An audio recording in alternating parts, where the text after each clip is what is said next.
การทักทายสบายดีและสวัสดีเด้อพ่อแม่พี่น้องเมื่อว่าอยู่ในและก็ต่างประเทศก็ยินดีต้อนรับเข้าสู่ช่องดาวอินทองบ้านนาพี่น้องเช่นเก่าเช่นเคยเมื่อนี้จะได้เดินทางไปพี่น้องออกไปเลาะหากินพี่น้อง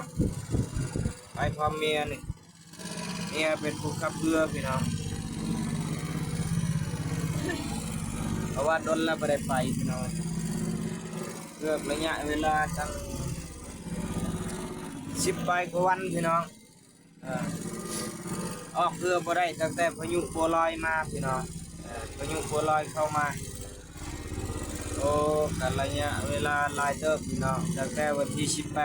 18จนฮอดวันที่1ยังได้หยุดพี่น้องวันนี้ก็เลยมีโอกาสถ่ายภาพวิวน้ำเทินพี่น้องให้พี่น้องได้ติดตามรับชมบรรยากาศน้องพาแจ่มใสมื้อนี้พี่น้องแล้วก็มีแดดแห้งพี่น้องเลยไปกับเมียเป็นผู้ขับจักรพี่น้องติดตามไปแล้วกันไปหาตีมองพี่น้องตีมองรุ่นนำกันว่าสิได้หรือเปล่านี่แหละเวลาออกไปนี่10 โมงพี่น้องตอนเวลา10 โมงเช้าลมนิ่งพี่น้องมานี่ถ่ายภาพให้พี่น้องได้เบิ่งนี่นิ่งดีนี่บรรยากาศนิ่งดีบ่มีลมพี่น้องมานี่บ่มีลม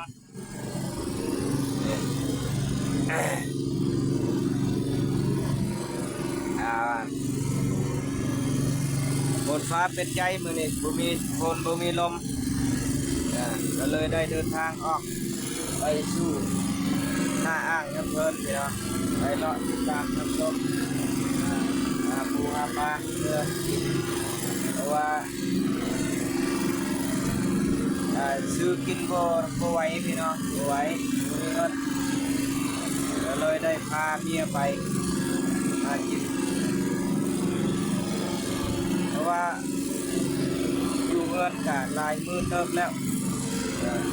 มื้อนี้ก็แดดแห้งพี่น้องเลยโอ้บ่ไหวแดดมีโอกาสได้พาเมียไปเที่ยวพี่น้องเที่ยวละอ่างน้ำเพิ่นหาอยู่สุกินดูลูกดูเต้ากินพี่น้องเอาด้วยเก็บบรรยากาศวิวงามๆให้พี่น้องได้เบิ่งฝากกดไลค์กดแชร์กดติดตามเด้อพี่น้องเด้อเพื่อเป็นกำลังใจให้เฮ็ดคลิปต่อไปพี่น้องดังบ่ดังก็ยังเฮ็ดพี่น้องเพราะว่าใจมากด้วยเบิ่งในพี่น้องเด้อ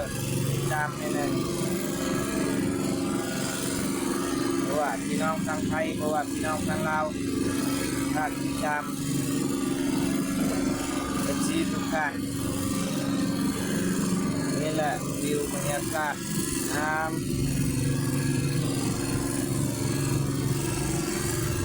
น้ำเพิ่นใหญ่พี่น้องโอ้ใหญ่ดีปูปลากันหลาย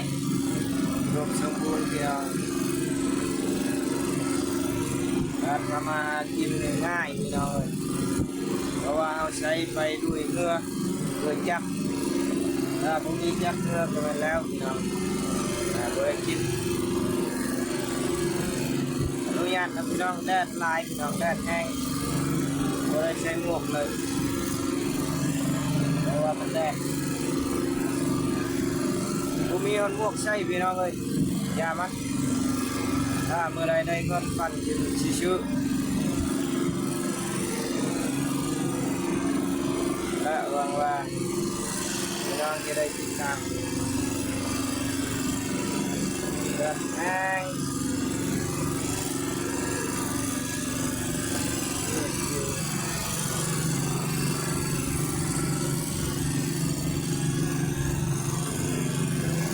ไปชมเกาะชมดอนพี่น้อง สุกก็สุกก่อนพร้อมด้วยอายุอากินนะครับครับพี่น้องครับประมาณนี้ฝากให้พี่น้องติดตาม EP ต่อไปพี่น้องคลิปนี้ขอกล่าวคำว่าสบายดี